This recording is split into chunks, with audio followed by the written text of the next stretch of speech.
Welcome to A Sound Constitution on 101.7 CHLY Radio. A health promotion show brought to you by VIU nursing students. Over the next hour, we will be demystifying health issues. Thanks for tuning in. Good morning, listeners, and welcome to today's episode of A Sound Constitution. You are listening to 101.7 CHLY Radio in Nanaimo. This is Sophia, and in the studio with me today are Julia, Jade, and Brittany. Thanks goes to Allison for being this week's lead and editor. Today, we continue on our journey throughout the lifespan, learning about young adult health. What does it take to feel good, look great, and have the energy you need? To start, you've got to be healthy. There's a lot to know about taking good care of yourself. When do you see a doctor? How are you supposed to handle infections, stress, and other health problems? How do you prevent them?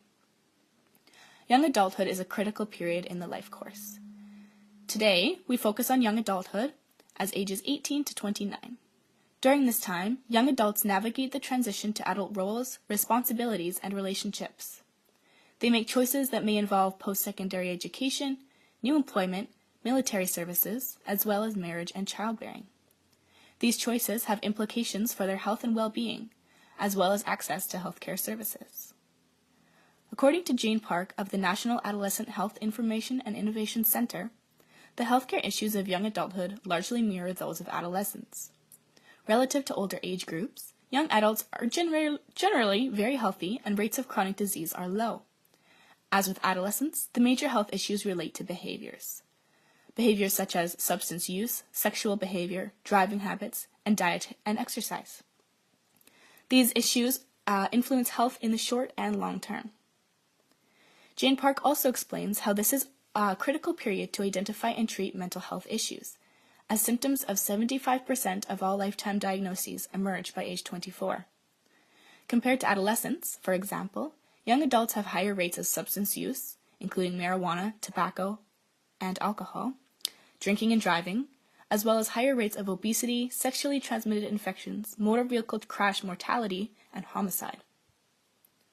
There has been little focus on young adult healthcare needs compared to adolescents, despite the similarities in healthcare issues for these two populations. Young adults often face an abrupt change in services when they reach the age of 18. Many young adults become uninsured in the transition to adulthood, as they graduate from parental health benefits. In fact, before passage of the Affordable Care Act in 2010, young adults had the lowest rate of health insurance of any group. Young adults also had fewer outpatient visits than any age in the lifespan, but have higher rates of emergency room visits than all ages except for infants and elderly. So, in today's show, we aim to fill this gap and focus on the health of young adults, highlighting some common health challenges and providing some local resources that can be utilized to increase autonomy, or independence, in health and healing for this population. Stay tuned for this 1-hour health promotion show. I will pass it off to Julia, who has found some useful insight into stress. We now have a TED Talk by Kristen Race called Generation Stress, From Surviving to Thriving, that examines how to deal with Generation X's high stress levels.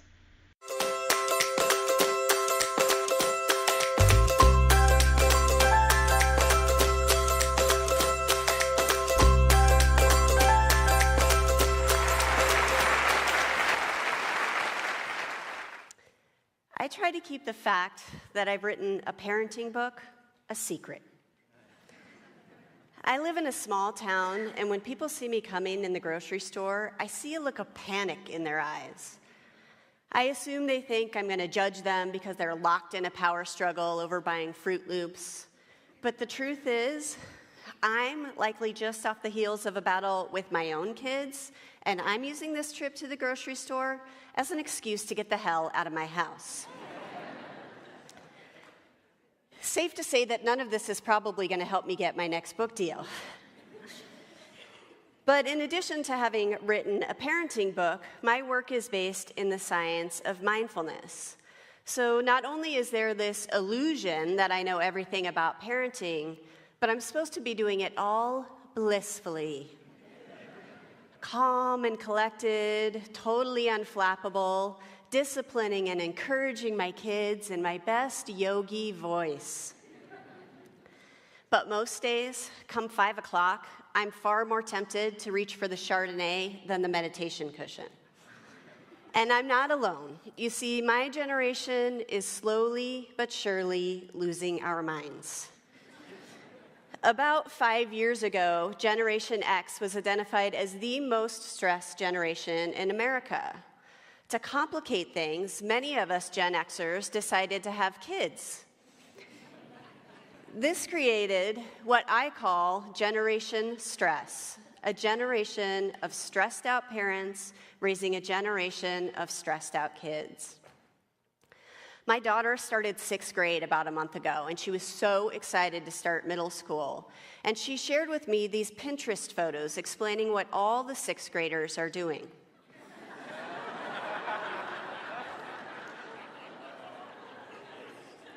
This is what happens when Generation Stress procreates. It seems as though we've figured out a way to make entering middle school even more anxiety-provoking than it already was by adding $70 locker chandeliers to the must-have back-to-school supply list. So we have this generation of overachieving, overstimulated, overconnected parents raising the same types of kids. We are Generation Stress. We have big stressors. We have financial difficulties, demanding careers, divorce, health problems, school violence, teen suicides, and record high rates of anxiety and depression in elementary school students. And we have little stressors, traffic jams, 24/7 texts and emails from our coworkers, juggling whose turn it is to stay home with a sick kid. Our kids not only absorb our stress, but they have their own triggers trying to keep up with growing piles of homework while staying on top of the latest thread on Instagram and signing up for one more honors class to improve their shot at getting into college. And before we dismiss the little stuff as no big deal, think about this for a moment. When we compare the brain scans of Vietnam vets with the brain scans of chronically stressed out people, they actually have a lot in common. The compound effects of life's little annoyances add up and can be as detrimental as true PTSD. We respond to these stressors, big and little, by constantly stimulating the survival mechanisms in our brains. And so our bodies respond again and again. Our hearts race, our blood pressure rises, our decision-making centers in our brains stay roped off while our bodies and our brains tend to what we perceive as ever-present emergencies. We live in survival mode. But there's hope. So if you're about to fake a bathroom break to escape what thus far has not been the most playful talk, sit tight. I have good news. In the same way that all of this crap, for lack of a better word, puts us into survival mode, simple practices can get us out. Generation X will go to some pretty extreme lengths to create change. We'll work 80 hours a week to get that promotion, hire a personal trainer to help us lose 10 pounds, and spend thousands of dollars Botoxing our foreheads and plumping our lips. And every parent I know will move heaven and earth to improve their kids' well-being. We'll shoehorn in one more essential activity, remove all the gluten from our households, and hire a private coach to give our kids the edge at soccer tryouts. What I'm talking about here is more elemental and infinitely more important. I'm talking about emotional and physical health, learning, empathy, relationships, and more. With all of this at stake, can any of us afford not to unplug a little, look each other in the eye, and integrate a few simple practices to calm the survival mechanisms in the brain and buoy us all from this generation of stress we have created? Research tells us that lasting change doesn't come from drastic life transformations. It comes from a collection of small changes. Changes that don't require money, leaving the city, or quitting your job. Short, simple practices can get us out of survival mode and shift us from surviving to thriving. Today, I'd like to share a few of my favorite practices. I have a friend, Erin, who's a teacher, who's had a really difficult year. On October 11th, she finished her final day of work prior to her scheduled C-section the next Monday. Her colleagues had thrown her a baby shower. Her parents and in-laws had flown in town for the birth. On Sunday, the day before the scheduled procedure, Erin gave birth to a stillborn child. She went from anticipating one of the most exciting, life-changing events to trying to figure out how she was going to explain to a group of second graders why she was back at work so soon. Days can be brutally hard for my friend Erin, but she's convinced that life is made to be lived. And she started this little practice with two of her colleagues. At the end of each school day, they text each other 3 good things about their day. Sometimes it's that the sun is shining. Sometimes it's that a student who is struggling did well on a test. Regardless, this simple practice that takes about 60 seconds to do profoundly impacted how they felt about their days and their lives. They enjoyed work more. They were less exhausted at the end of the week. They felt happier. Research from Duke University supports what they're doing. According to their research, this practice of recognizing our positive experiences for 2 weeks significantly lowers depression and burnout, increases happiness, improves sleep, and helps us create a better work-life balance. And when they follow participants in this study for 6 months after the 2-week practice, they found this practice trends better than Prozac for easing depression and boosting happiness. When I talked to my friend Erin about this practice, she said this: "It would be so easy for me to spend every day dwelling on what I do not have. Finding the good forces me to become aware of the multiple opportunities of good in my day. This is the gift born out of my loss, the good that reshapes my mind and spirit." I come from a long line of perfectionists. My grandfather was a perfectionist. My dad was a perfectionist. He raised 3 perfectionists. Though I like to consider myself a recovering perfectionist. Our society is filled with perfectionists, and it sounds pretty cool to be one, but true perfectionism doesn't propel anyone forward. It has actually been shown to hold us back and can lead to crippling anxiety, depression, and even suicide. I once had someone tell me I was doing mindfulness wrong.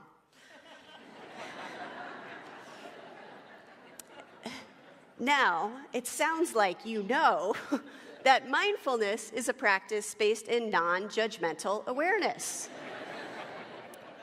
Yet here I was being judged, and judged pretty critically. I thought I was going to be turned into the mindfulness police for allowing 6-year-olds to use a prop while meditating. How did I respond? This woman's comment sent me reeling. The perfectionist in me determined that I should close up shop, crawl into a hole, and figure out a new career. It took mere seconds for me to disregard years of education and experience training kids and adults, all the research that backed up my methods, and all the beautiful stories I'd been told about how my work had helped people. I immediately went down this rabbit hole of I'm totally worthless because this woman said so. Perfectionist or not, we in Generation Stress beat ourselves up. Unless we learn to acknowledge and reframe our mistakes, they will devour us.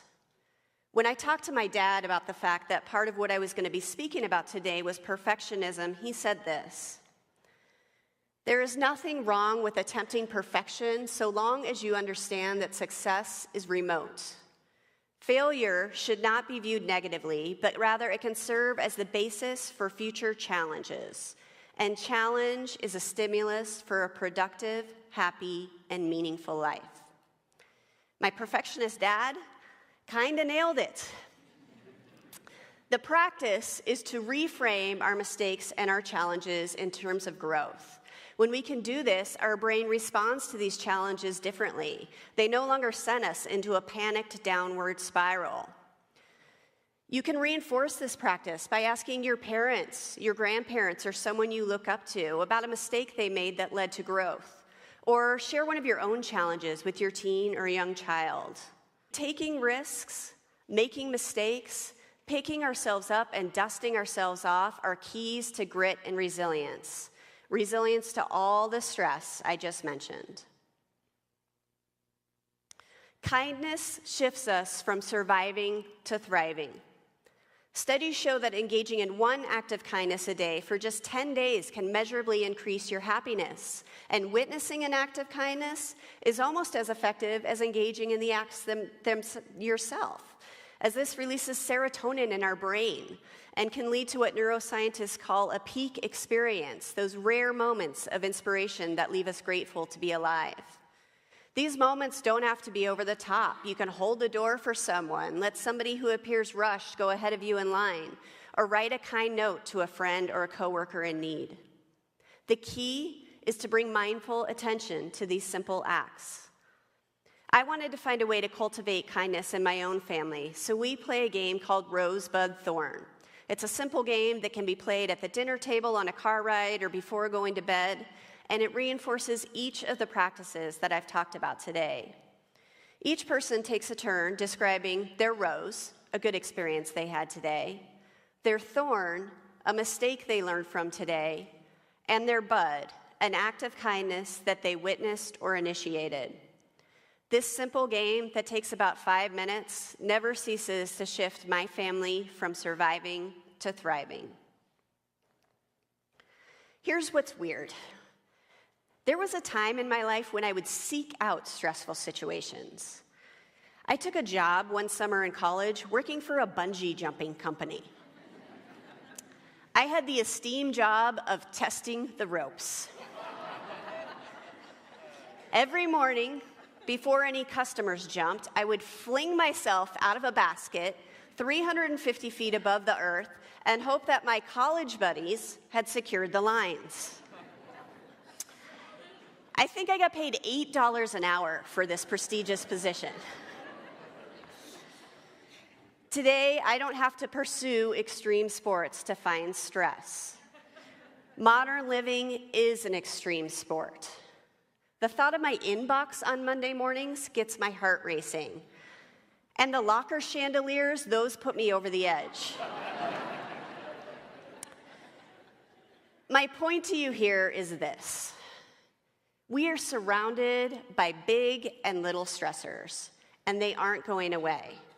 But we don't have to embark on major life transformations to change our lives. If there's one thing I hope you remember from this talk today, it is this. It is the simple practices that lead to the most significant and sustainable changes. My life is still crazy. But in the last 10 years that I've been teaching and practicing mindfulness, I've learned a few things. I savor sunsets, blooming flowers, and those moments when my kids take my hand in theirs. I look for growth in difficult times, even if I have to cry into a pillow first. And I take advantage of opportunities for kindness.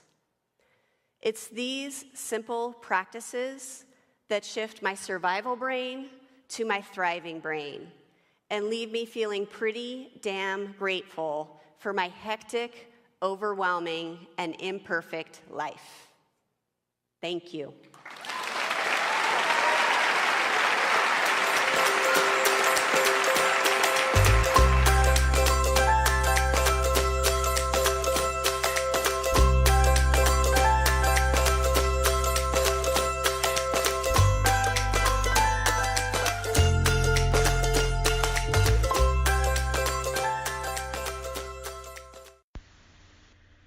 If you're just tuning in, you're listening to A Sound Constitution on 101.7 CHLY.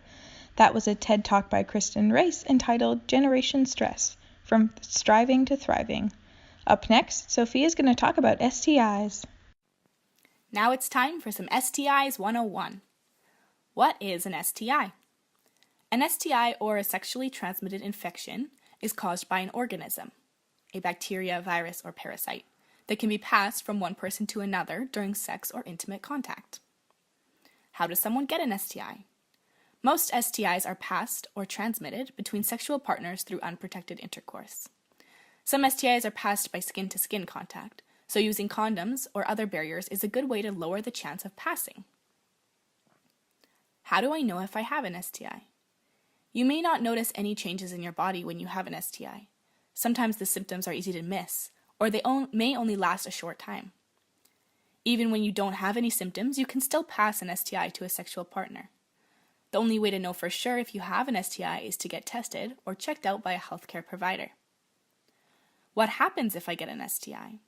If you are concerned that you might have an STI, get checked to find out for sure. Some STIs can cause serious health problems if left untreated.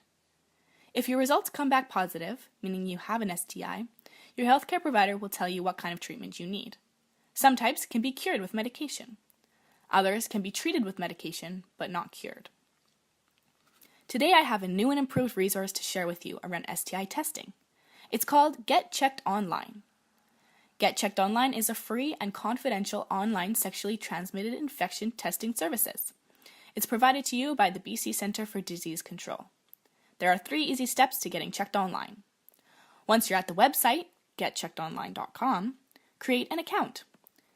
You can enter a promotional code or click on the link in your invitation email to set up your account.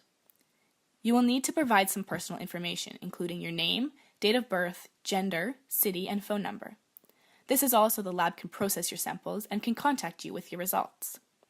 Second, give your sample at a lab. Take your lab forms to the participating Life Labs location.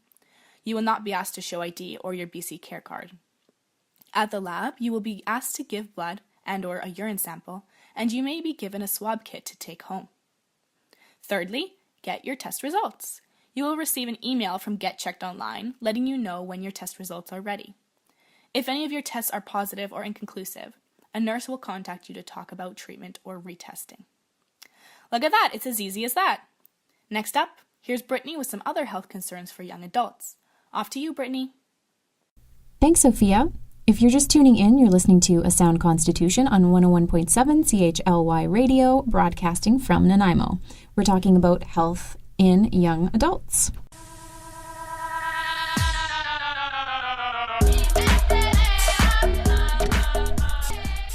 Brain formation! For today's brain formation, let's begin with Erikson's stages of development in young adulthood. Intimacy versus isolation is the 6th stage of Erik Erikson's theory of psychosocial development. This stage takes place during young adulthood between the ages of approximately 19 and 40. During this period, the major conflict centers on forming intimate, loving relationships with other people. It should be noted that not everyone will enter into sexual and romantic relationships. In our current social climate, we should be aware of various types of relationships. Like most everything, this falls along a spectrum. Some people may identify as asexual and/or aromantic, or a combination. Generally speaking, it is human nature to be involved in some form of caring relationship, be it intimate or platonic. HealthLink BC gives us some information on common concerns and health issues for young adults. Sophia, you mentioned STIs as a concern for young adults. One of the most common is HPV, or the human papillomavirus. SmartSexResource.com tells us that the human papillomaviruses are a group of over 100 types of viruses, including more than 40 types that involve the genitals. Most of the time, HPV infection is not serious, does not have any symptoms, and will go away on its own without treatment. Because HPV often has no symptoms, it is easy to pass from one person to another without knowing it. Some types of HPV cause bumpy genital warts that do not cause cancer. Other types of HPV are more serious and may cause cancer of the cervix, penis, vulva, anus, and throat. Routine Pap tests are done to screen for cervical cancer. The HPV vaccine can help prevent 70% of genital cancers and 90% of genital warts. This vaccine is available for men and women. It is recommended that young people get the vaccine before they become sexually active, but Cervarix may be administered to those aged 27 and older with an ongoing risk of exposure. The vaccine does not have any effect on any type of HPV that a person may already have. The types of HPV that cause genital warts are most often spread by skin-to-skin contact during vaginal and anal sex. So condoms aren't going to necessarily prevent this. The virus is most commonly found on the genitals and anus. It is found less often on the mouth and or in the throat. People who have human immunodeficiency virus, or HIV, are more likely to develop genital warts if they come into contact with the virus. When a person has HIV, sometimes their ability to fight off viruses is lower, making it easier for more warts to grow. During anal sex, HPV can be spread into the anal canal. Some types of HPV can cause changes in the cells inside the anus that can lead to anal cancer. The chances might be higher for men who are HIV positive and have sex with other men. Symptoms. Symptoms of genital warts can include painless bumps on your genitals and or around your buttocks. Genital warts may appear near the opening of the urethra or the pee hole, under the foreskin, on the shaft of the penis, near the opening of the vagina, and inside the anus. Warts can be different sizes and shapes. Some just look like flat white patches, and others look like tiny bunches of cauliflower. It may take 4 weeks to 8 months or longer for the warts to appear after contact with the virus. Sometimes warts never appear, or you just can't see them. Whether you can see warts or not, however, the virus can still be passed on to others. Often there are no symptoms with early-stage cervical cancer related to HPV. Symptoms may include unusual or heavy bleeding from the vagina and bleeding between periods. It is important to see a healthcare provider if you notice these symptoms. Regarding complications, for most people there are no long-term problems from genital warts. They're kind of just an annoyance. A pregnant person who gets HPV may have warts that increase in size, bleed, or become infected, so that should be checked out. Genital warts may be passed on to the newborn, but this is extremely rare. As previously mentioned, some types of HPV can cause changes in the cells that can lead to cervix, penis, vulva, anus, and throat cancers. Of these types of cancers, cervical cancer is the most likely.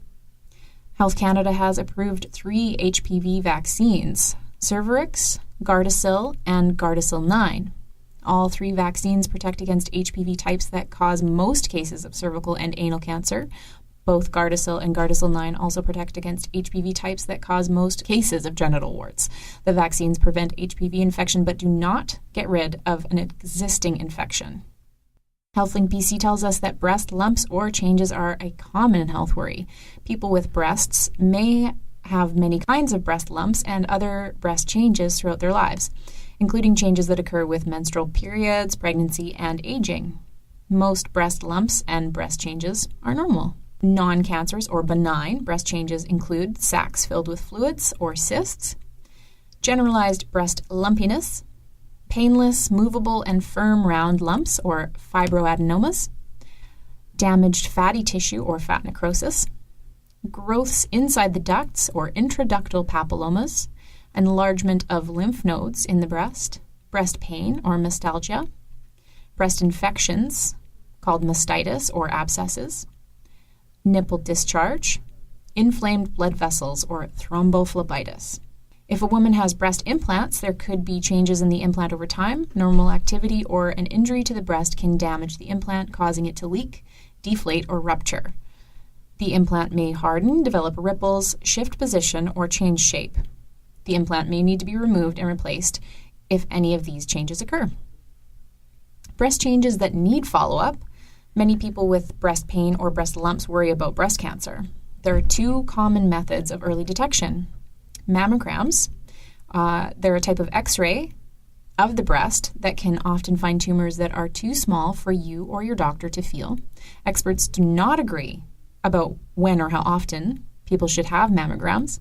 Some recommend that you begin screening at age 40, and some recommend that you begin screening at age 50. Your doctor may suggest that you have a screening mammogram at a younger age if you have risk factors for breast cancer. Clinical breast examination, or CBE. During your routine physical examination, your doctor may do a clinical breast examination. During a CBE, your doctor will carefully feel your breasts and under your arms to check for lumps or other unusual changes. Talk to your doctor about whether to have a clinical breast examination. Breast self-examinations, or BSE, involves checking your breasts for lumps or changes while standing in the shower or lying in different positions and while you're looking at your breasts in the mirror. Your partner could also help you with this too. Once you know what your breasts normally look and feel like, any new lump or change in appearance should be evaluated by a doctor. Most breast problems or changes are not caused by cancer, but BSE should not be used in place of clinical breast examination and mammography. Check those breasts.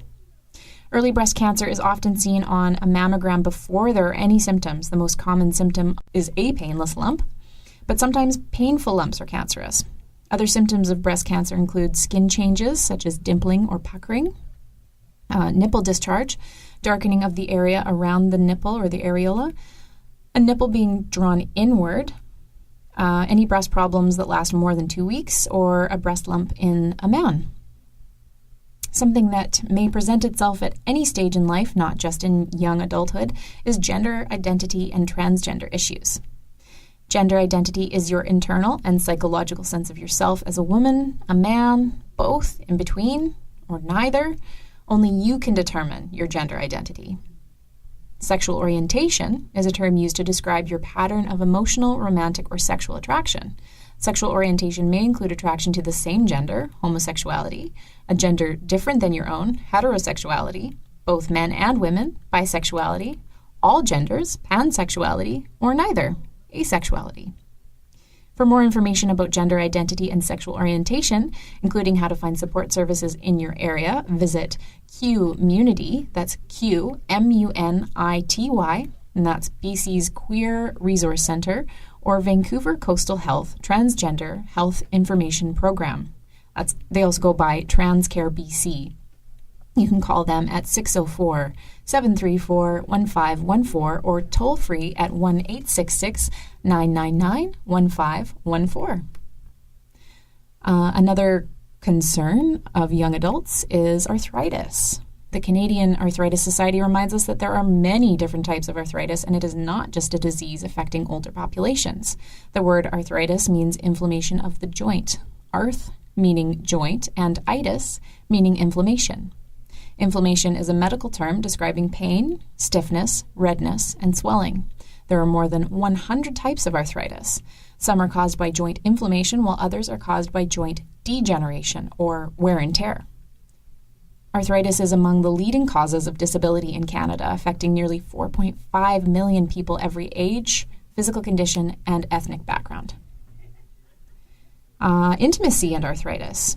Arthritis can have a major impact on daily activities that many people take for granted. Among the most significant of these activities, yet perhaps the least talked about, are sex and intimacy.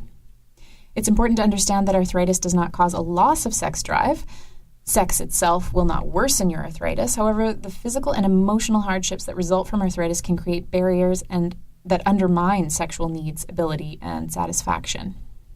And when someone's in a lot of pain, they may not want to have sex as much, but that drive can still be there, so it's important to talk about. There are several ways to overcome physical and emotional complications, but the element common to each solution is open communication between you and your partner. Visit arthritis.ca for a PDF on arthritis and intimacy.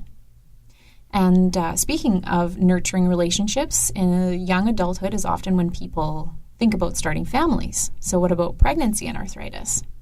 Most people with arthritis can successfully conceive and have healthy children.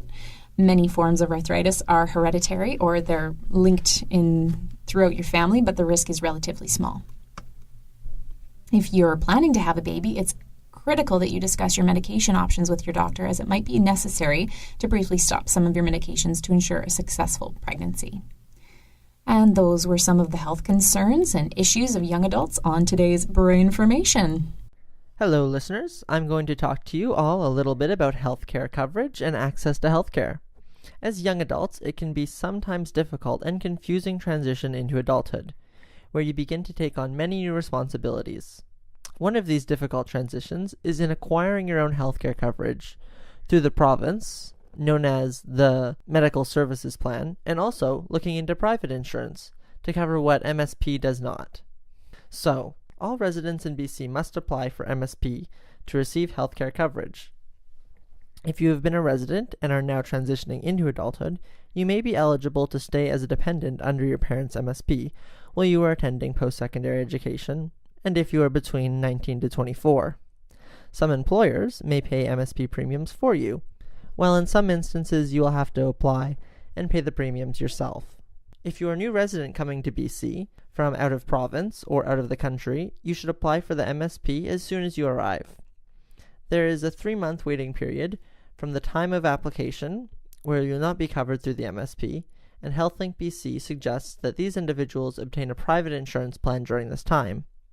At VIU, all international students are automatically enrolled into private insurance for the first 3 months, and this is paid as a portion of the student fees. So, what does MSP cover, you may be asking, and what does it not? Well, it covers most essential healthcare services. However, there are some services which it does not cover.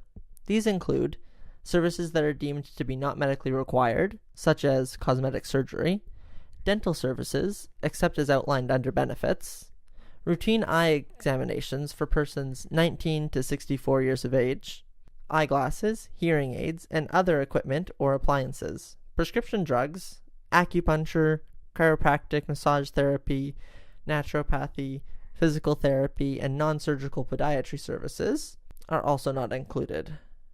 Preventative services and screening tests not supported by evidence of medical effectiveness, for example, routine annual complete physical examinations, whole body CT scans, prostate-specific antigen tests, are also not covered.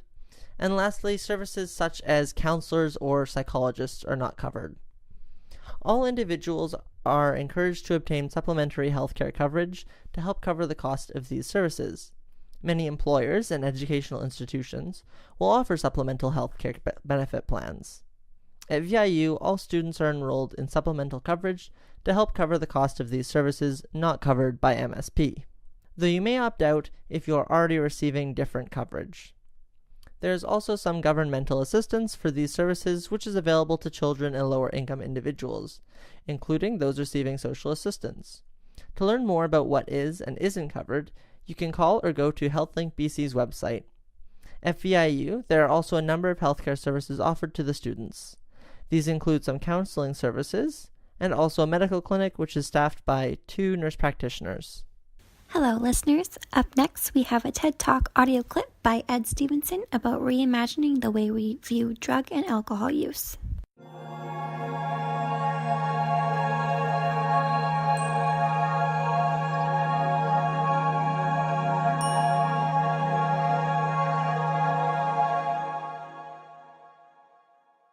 Good afternoon.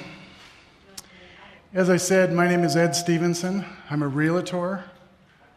I'm a software consultant, but I also run a couple of support groups for those who are struggling with life. And hopefully, by the end of this, you'll see addiction in a new light. Because unfortunately, our system has failed the addicts. Most people see addiction like this. Some people see addiction like this. This is the rich and famous, because addiction doesn't discriminate.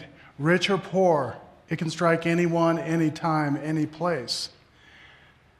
For me, this is what addiction looks like. My brother, he died at age 37 from drugs and alcohol, and my nephew was only 39. My brother's 2 sons, 14 and 16, found him unresponsive, and my nephew left behind 3 children. When you see someone on the street, what do you think? Well, society thinks, what a loser. Why doesn't he just get his act together and get a job? When I see someone, I think, who hurt them? Because you see, most people didn't start out using drugs or alcohol every day. And they certainly didn't intend to ruin their life and the lives of everyone around them. They may have used once or twice, and then they realized, geez, I don't hurt at all.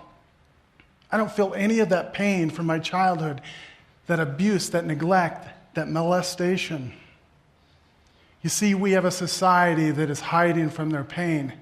And did you know that 28% of our teens, 14 to 17, have been sexually victimized? It's because of this emotional pain, the pain that you and I can't see or even understand, that they are self-medicating. And now it's a habit. It's unconscious. Have you ever driven to work and you get to work and you realize, I don't even know which route I took. I don't remember the trip at all, because it's unconscious. And that's what happens with an addict. Something happens throughout the day. It's something that triggers that pain, that despair, that hurt. And before they realize it, they got a needle stuck in their arm or an empty whiskey bottle sitting next to them or a mouthful of pills. But this time, they're hooked again. And their brain has significantly changed and it's rewired. And now they lose their job. And they start stealing from their friends and their family to support their habit. And then they break into your house and they steal your computer and your TV. But this time, they're arrested and they get charged with a felony. And when they get released, they realize, my life has changed forever. It's never going to be the same. Now they have fines and fees to pay. They have a probation officer and a curfew. And no one trusts them. Because of those fines and fees and no job, they can't pay those fees. They end up with a warrant for their arrest, and now they're sleeping on the couch of their new so-called friends, but soon they wear out their welcome there, and they end up in the parks, in the streets, and in the alleys, and that's where you see them. And you think, what a loser. And you're right, he is a loser. He's lost everything. He's lost his family, his friends, his dignity, and in some cases, the will to live. And now, all they have is the labels that society has given them. Loser, addict, felon. Sure, jail got them clean and sober, but now what? Only 1 out of 10 who needs help actually gets it. So what is it we're doing? We're putting a Band-Aid on it. We've spent almost $2 trillion on the war on drugs, and we have zero to show for it. It's because we're focused on the wrong end. You take out one dealer, one supplier, and there's 5 others standing in line to take their place. We need to focus on the demand, that hurt, that pain, that molestation. We need treatment, not medication. But what do? We medicate. We hand out anti-anxiety medications and antidepressants like they're candy. And then we put people on methadone and Suboxone. Suboxone is an opiate. We're using an opiate to treat an opiate addiction. So have we just traded one addiction for another? They tell me that Suboxone is harder to kick than heroin. We wrote 9 million prescriptions for Suboxone last year. But it doesn't have to be this way. There are other ways. And Leanna is a great example. She's a mother of 4, and she started using when she was 11 because of the molestation and abuse she suffered as a child. That hurt, that pain turned to anger, and pretty soon she was mean and evil and deceitful, and she stuffed down any hope of happiness because she didn't think she deserved it. But the good news is, when she got out of jail, because she ended up in jail because that anger, the pain turned to anger, and she ended up assaulting her boyfriend. But when she got out of jail, she sought treatment. She refused all of the zombie medications that they wanted to put her on, and she refused all of the labels that they wanted to attach to her. She got counseling, proper counseling. And then she began to attend our support groups twice a week. And her brain began to heal and rewire itself. And that lifetime of pain began to heal. Now she has a long ways to go, but she's 18 months clean and sober. And for the first time in her life, she has joy. She just spent the weekend with her 4 children rebuilding that relationship. Now she has a job. She lives right here in Coeur d'Alene. And you wouldn't imagine the pain that she has suffered. But she said to me the other day, she says, Ed, I have hope. For the first time in her life, she has hope, meaning, and purpose. But it doesn't always end this way because help is not easy. There's a young woman on the streets right now. She's only 18. She's really just a child. She's been struggling with pills and heroin and meth. And one day she said, "Ed, I'm afraid I'm going to die. I need help." But where? Since then, she was held at gunpoint. She was raped by a 45-year-old. She's overdosed twice. And each one of those times, she said, "This is it. This time I'm going to get help. I'm going to get treatment." She went to the crisis center, and they turned her away because she was high. They said, "Go to the emergency room." She waited 2 weeks for treatment before she finally gave up. Now she's back on the street, and recently she posted on Facebook, "Homeless is my middle name." And I'm afraid she's going to give up. Why? Because 89% of those who need help never get it. That means 11% do get help. But out of that 11%, 80% relapse within the first year. They fail. It's because the system has failed them. In Idaho, we only have a few options. There's about a dozen residential treatment facilities in the entire state. And in North Idaho, we have Kootenai Behavioral Health. And if you have really good insurance, you might get a bed. And the reason I say might is because they only have 16 beds. And it's a 21-day program. And that's not nearly long enough to rewire your brain and heal you from a lifetime of pain. Then we have Port of Hope.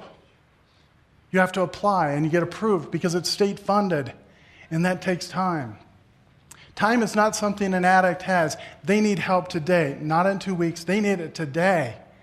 And unfortunately, many who apply, by the time they get approved, they're back on the streets. And where do many end up? Many end up in prison. There's 2.8 million people in prison right now, prisons and jails.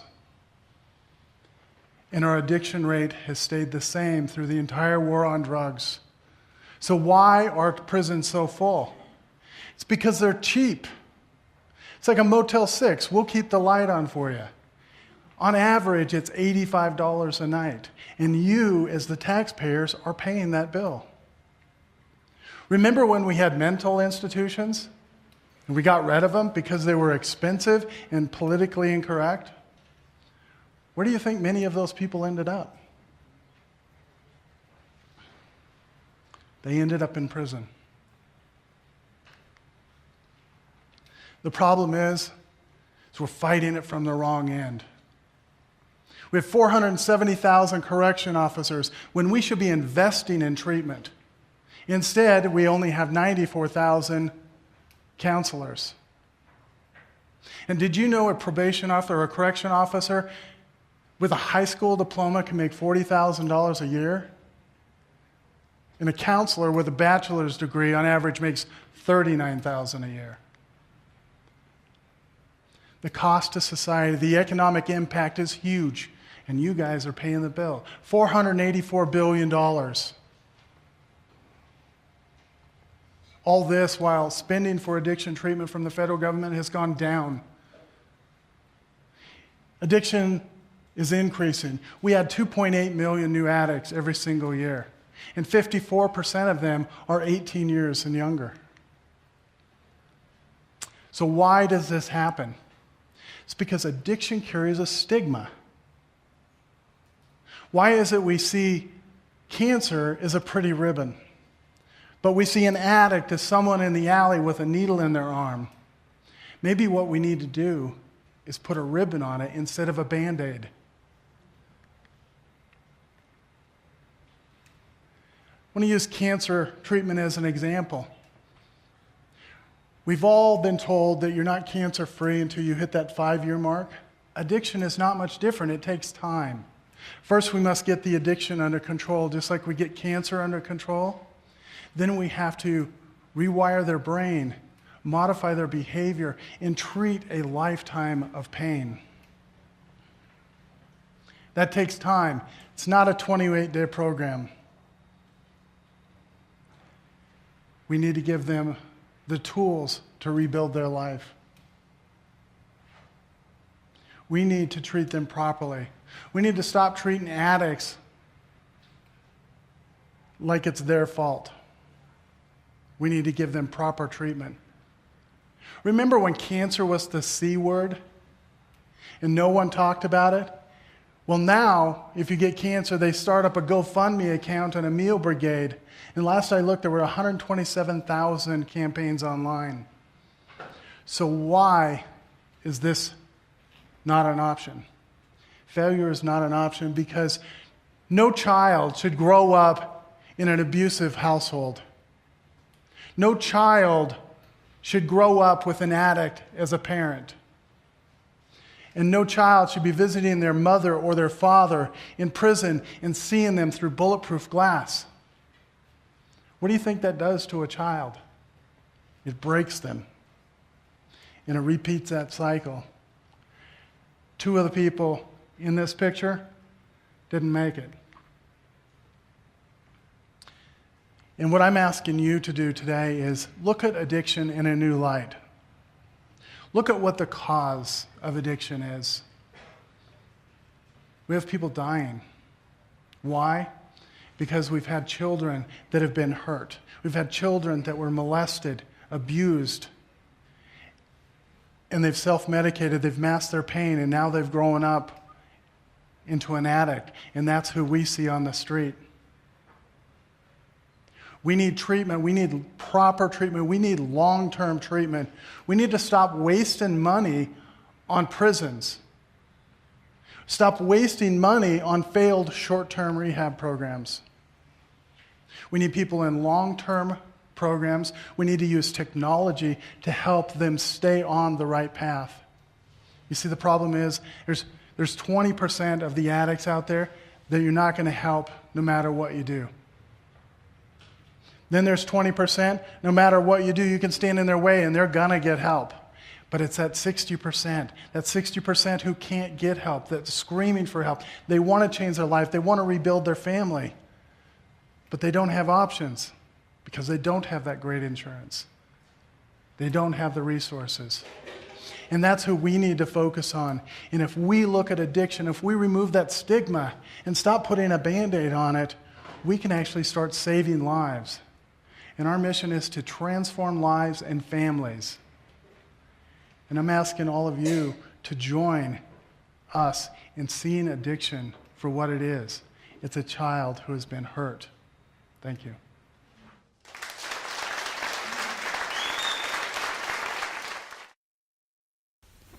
That was a recording from Ed Stevenson on reimagining the way we perceive drug and alcohol use, a common theme seen in the young adults.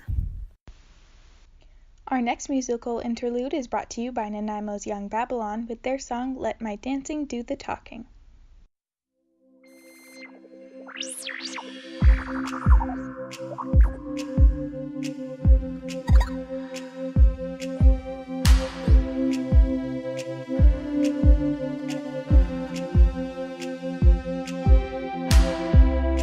You didn't mean to catch my eye.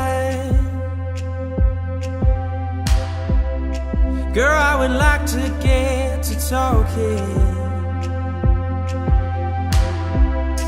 Oh, how I struggle with these words.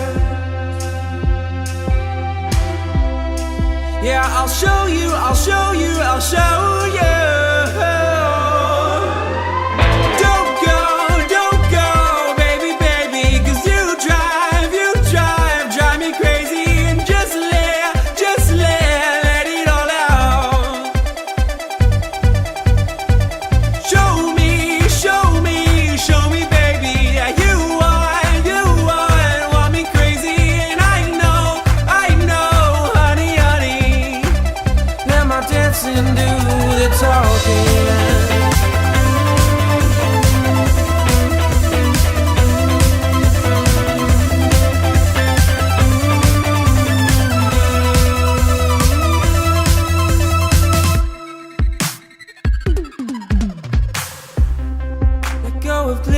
Take my hand,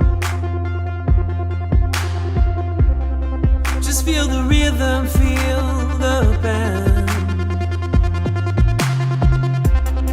Not good with words, I'll take my stand. Yeah, I'll show you, I'll show you, I'll show you. Don't go, baby, baby, 'cause you drive me crazy, and just let it all out. Show me, baby, that you want me crazy. I know, honey, let my dancing do the talking. Let my dancing do the talking.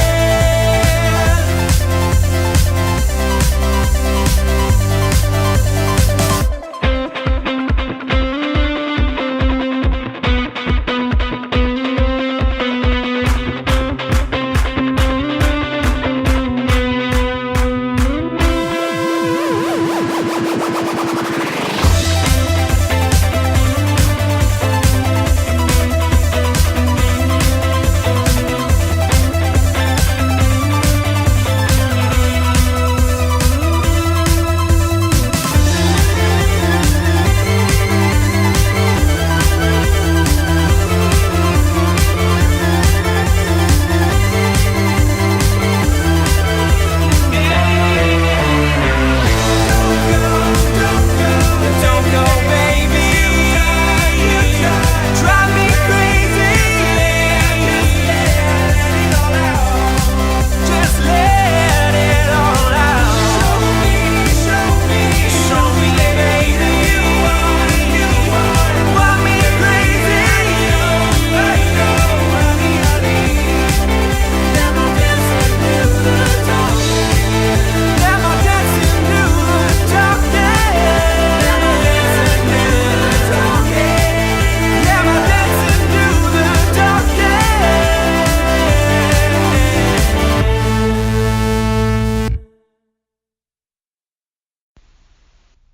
That was Nanaimo's own Young Babylon with their song, Let My Dancing Do the Talking. Thanks